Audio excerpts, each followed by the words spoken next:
What if I told you that China has its own Italy? Not in Europe, not by the Mediterranean, but deep in northwest China.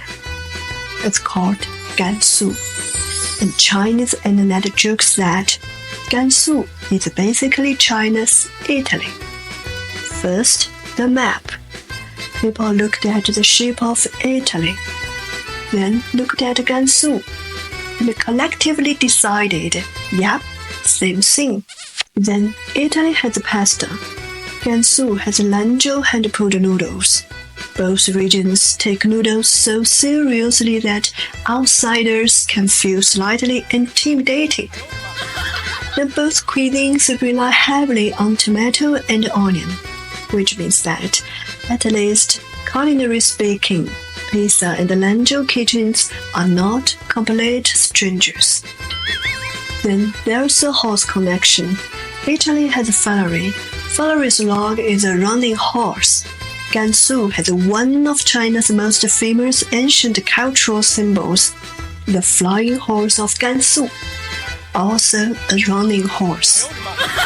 The strangest connection might be historical. In Gansu, there is a place called Liqian.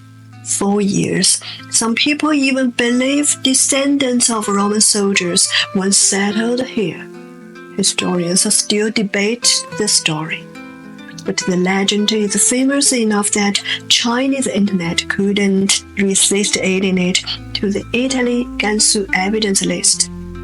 Now, of course, Gansu is not really Italy, and that's not the point.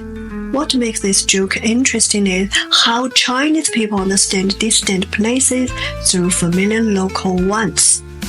And here, the funny thing, noodles, tomatoes, onion, even stories about distant Roma, they all hint at the same thing. Gansu wasn't some remote corner of China.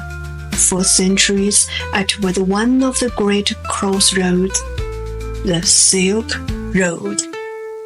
Home to ancient cave temples, desert landscapes, and mountain passes. Travelers, merchants, goods, foods, ideas, religions, all passed through here, connecting China with Central Asia, the Middle East, and Europe. So no, Gansu isn't China's Italy, but if you are curious about the meeting point between East and West, there are few places in China more fascinating. And who knows, sometimes the best way to discover a place starts with a joke. And sometimes it starts with seeing China a little differently. See you next time.